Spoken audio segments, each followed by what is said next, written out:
अस्सलामुअलैकुम। काजी फाइज ईसा के खिलाफ सदारती रेफरेंस कलअदम, इस फैसले के पाकिस्तान के मुस्तकबिल पर क्या असरात मुरतब होंगे।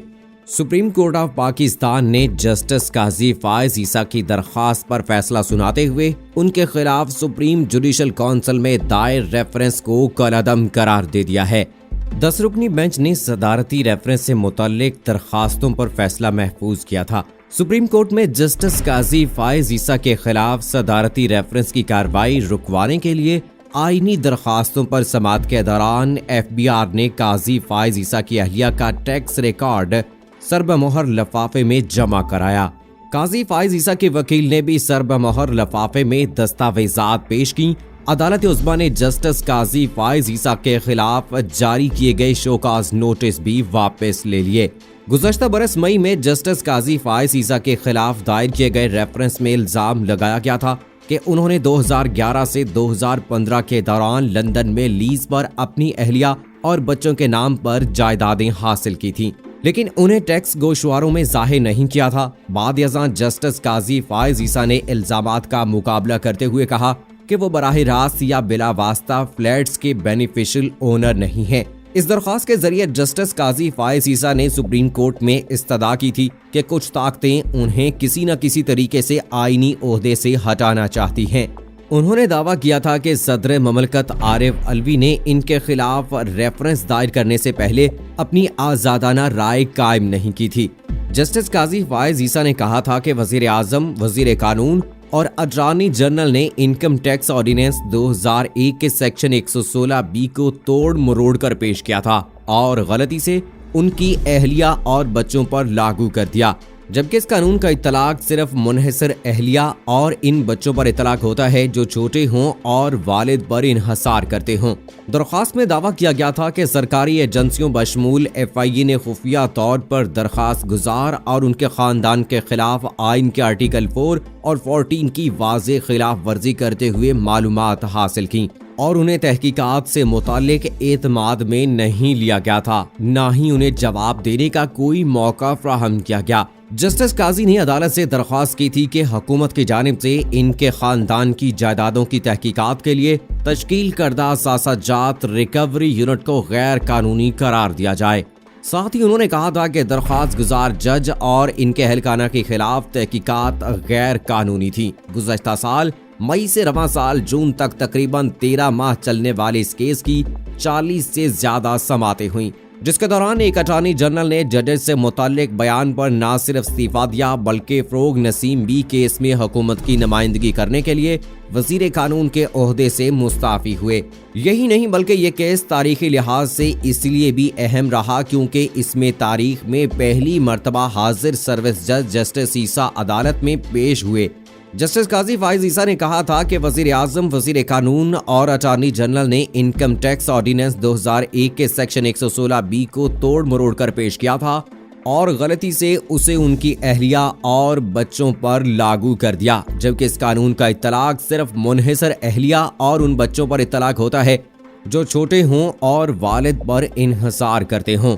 दरख्वास्त में दावा किया गया था कि सरकारी एजेंसियों बशमूल FIA ने खुफिया तौर पर दरख्वास्त गुजार और इनके खानदान के खिलाफ आइन के आर्टिकल 4 और 14 की खिलाफ वर्जी करते हुए मालूमात हासिल की और उन्हें तहकीकात से मुताल्लिक एतमाद में नहीं लिया गया था, ना ही उन्हें जवाब देने का कोई मौका फ्राहम किया गया। जस्टिस काजी ने अदालत से दरख्वास्त की थी कि हुकूमत की जानिब से उनके खानदान की जायदादों की तहकीकात के लिए तश्कील करदा असासाजात रिकवरी यूनिट को गैर कानूनी करार दिया जाए। साथ ही उन्होंने कहा था कि दरख्वास्त गुजार जज और उनके अहले खाना के खिलाफ तहकीकात गैर कानूनी थी। काजी फाइज ईसा केस में जजेस के फैसले के मुताबिक FBI के चेयरमैन 60 दिन यानी 2 माह बाद जस्टिस काजी फाइज ईसा की अहलिया के टैक्स रिकॉर्ड की रिपोर्ट सुप्रीम जुडिशल काउंसिल में जमा करवाएंगे और काउंसिल के चेयरमैन यानी chief justice of Pakistan council के सामने रिपोर्ट रखेंगे और फिर काउंसिल के जज साहब के खिलाफ कार्रवाई करने या ना करने का फैसला होगा। वाज़ेह रहे कि काजी फाइज ईसा समेत सुप्रीम कोर्ट के 10 रुकनी बेंच में से 3 मुअज़्ज़िज़ जज साहबान चाहते थे कि ये केस FBI को ना भेजा जाए, मगर 7 मुअज़्ज़िज़ जज साहबान ने ये केस ना सिर्फ FBI को भेजा बल्कि एफबीआर को अपनी रिपोर्ट सुप्रीम कोर्ट और सुप्रीम जुडिशल कमीशन में जमा करवाने का हुक्म भी दिया है। अफसोस के साथ कहना पड़ रहा है कि हुकूमत ने कानून ही नहीं, सियासी और अखलाकी महाज पर भी ये मुकदमा हार दिया है।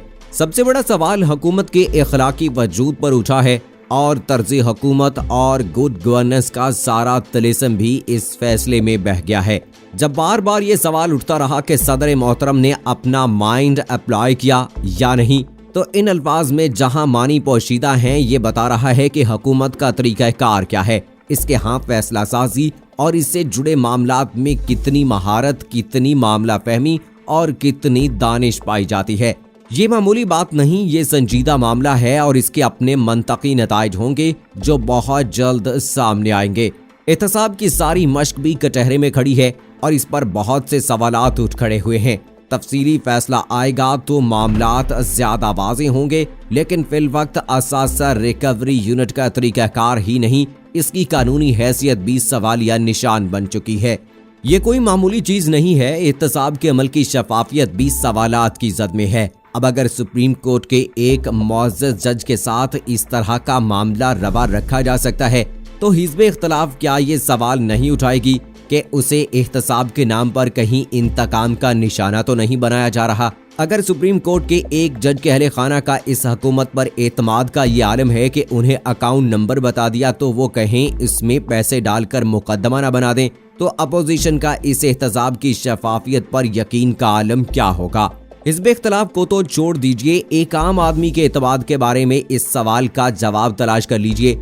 एक आम आदमी भी तो सोच सकता है कि जिस तरह काजी फायज ईसा साहब का मुकदमा चलाया गया, क्या बाकी मुकदमात भी इसी तरह चलाए जा रहे हैं। हुकूमत जाने क्यों इस कदर पूरे एतमाद है कि अपनी ही सफ़ों को रौंद डालने में भी उसे कोई तामुल नहीं है। अनवर मंसूर खान अटॉर्नी जनरल थे, उन्होंने ये मुकदमा लड़ने से इनकार कर दिया, तो हुकूमत को समझ जाना चाहिए था कि ये पॉलिसियों पर नजरसानी की घड़ी है।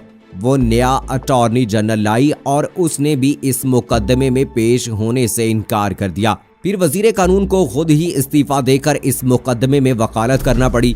फहमो तदब्बर की जगह भी हुकूमत के हाँ अनदेखा एतमाद ना होता तो हुकूमत इन इशारों को समझती। इसके हाँ मगर एतमाद ही इतना था कि लोहे को भी अगर हाथ लगाएंगे तो मोम हो जाएगा। ये एतमाद अब किरची किरची शाहरा दस्तूर पर बिखरा पड़ा है। तहरीक इंसाफ का सबसे बड़ा सासा इसका इखलाकी वजूद था। अगर उसने एक मुअज़्ज़ज़ जज के खिलाफ कार्रवाई का फैसला कर ही लिया था तो इसका वकील ऐसा तो होता जिसके इखलाकी वजूद पर सवाल न उठ सकते। फ़रोग़ नसीम साहब बड़े काबिल वकील होंगे, लेकिन इनके बारे में खुद कानूनी हलकों में बड़े तहफ़्फ़ुज़ात हैं। जो आदमी अल्ताफ़ हुसैन को नेल्सन मंडेला के बाद दुनिया का सबसे बड़ा रहनुमा करार दे चुका हो, वो आदमी काजी फायज ईसा को इस्लामी तारीख के हवाले देकर कटहरे में खड़ा किए हुए है।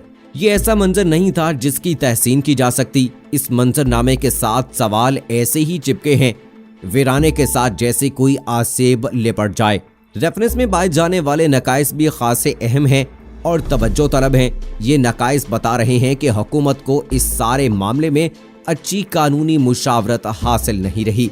जब मेहनत और जिद्दोजहद के आयाम में आपका परचम हामिद खान और जस्टिस वजीउद्दीन जैसों के हाथ में हो और इक़्तिदार के आयाम में परचम बरदार कोई और बना लिया जाए, तो फिर ऐसा ही बहरान दस्तक देता है। ये बहरान अफसोसनाक तो है लेकिन हैरत अंगेज नहीं। अब उदास फिरते हो गर्मियों की शामों में, इस तरह तो होता है इस तरह के कामों में। दोस्तों, जिस तरह से जस्टिस काजी फायज ईसा साहब के खिलाफ ये फैसला आया है और रेफरेंस को कलअदम करार दे दिया गया है, तो अब अपोजिशन की जानिब से भी कुछ ऐसे सवाल किए जा सकते हैं कि उनके खिलाफ जो रेफरेंस दायर किए जा रहे हैं वो सिर्फ और सिर्फ उन्हें इंतकाम का निशाना बनाने के लिए ऐसा किया जा रहा है। लेकिन दोस्तों, इस हवाले से आपकी क्या राय है कि जिस तरह से हुकूमत ने इस केस को लड़ा है और केस हार गए हैं, अभी जबकि तफसीली फैसला आना बाकी है, लेकिन इस हवाले से आपकी क्या राय है कि क्या ये फैसला दुरुस्त है या इसमें अभी भी आपको कहीं कोई कमी नजर आती है कि इसका कोई और नतीजा भी हो सकता था? तो अपनी राय का इजहार कमेंट बॉक्स में जरूर कीजिएगा। मुझे अगली वीडियो तक इजाजत दीजिए। फी अमानिल्लाह।